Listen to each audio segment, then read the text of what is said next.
Hello, welcome to week 4. I'm going to get started walking us through what you can expect for this module. Hey, a recap of week 3.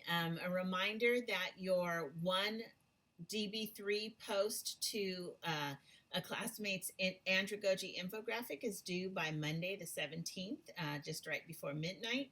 And then some of you forgot to post a response to the DB3 focus question. So I do have that listed in class announcements. When you open up the Module 4 book, you'll see that prompt there.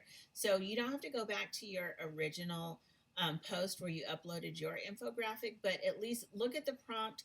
And if you didn't respond to it in your original post, at least figure out a way to kind of weave that into your reply to one of your classmates. If you missed it, there were some of us still engaged in ongoing discussion from week 2, so that was really exciting. I posted information, resources, and responded to some questions that people name dropped me on, name dropped.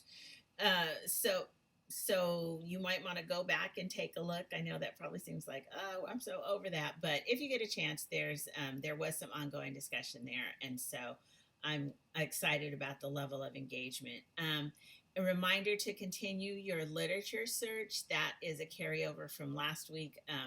That is really important for this week. And then I didn't have a bullet point here, but I want to say that I thoroughly enjoy reviewing your infographics and the various approaches that you took to highlighting kind of the essential information to express your understanding of the 6 assumptions. So I'll be doing a more intense review of those over this week and getting your feedback and grades to you by Friday. The learning objectives for this module are really focused primarily on our main topic, which is self-directed learning. And so the objectives this week are for you to be able to identify attributes of self-directed learners, discuss the characteristics of self-directed learning as a process and a model of instruction, to connect concepts of self-directed learning with assumptions of adult learners. This one is really key and critical to me because it really highlights the what I think is kind of one of the overall objectives of this program is that your experiences cumulatively are really preparing you to be out in the world as an instructional designer, trainer, educator, whatever path you choose to take with your IDT degree. The whole idea of being in this sequence of courses is that each course is building on your knowledge and application of what you're learning and able to produce as an instructional designer.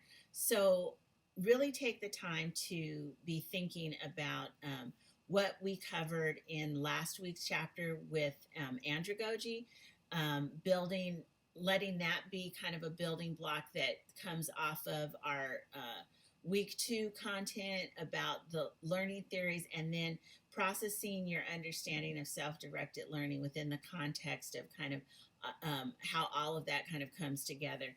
And you'll see that in this week's reflection questions, there's opportunities to kind of guide you in that direction. And then the final objective is for you to use a review of literature to outline an academic research paper. The required reading is our text, and it's chapter 4, self-directed learning.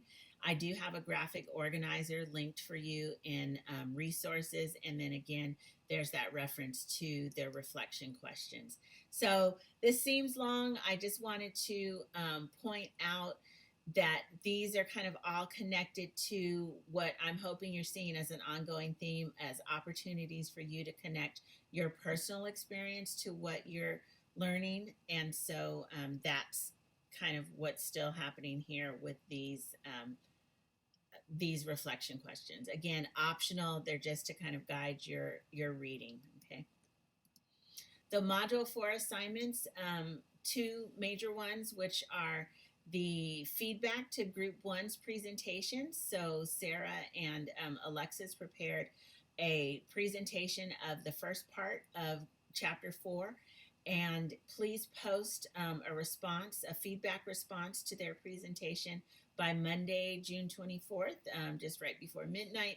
And also pay attention to the guidance that I've provided in the Module 4 book about what I'd really like you to focus on it when you're preparing your feedback. And then your research paper outline is also due at the end of this week. So that's Monday, June 24th. So we're going to go basically, this week, the 17th to the 24th, without any required posts due in between. So really use this week to get, use your time wisely this week, since there isn't kind of any midweek assignment that's due.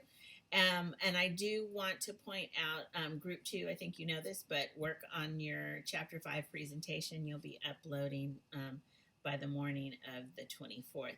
And then I want to also point out that there's 2 additional activities for this week. One, they're optional. One is the mid-course instructor feedback questionnaire. So that's posted in the week 4 folder. And it's optional, and it's also anonymous if you would like to provide feedback about your experience in the course so far and offer some suggestions for me. I would appreciate you taking the time to do that. And then I've also formatted the self-directed learning readiness scale. And so it's referenced in the chapter, and so that's available for you to do that self-assessment. And if you'd like to do it and have me grade it and give you your score, then that's an option for this week. Additional resources are the graphic organizer already mentioned, and then I also included a few articles that may be relevant to your current profession. So a couple on self-directed learning in kind of training environments, libraries as Center for Self-Directed Education, that's kind of more of an editorial piece, and then this kind of action research piece on self-directed learning that's applicable in the K-12 environment. Okay, that's it for this week.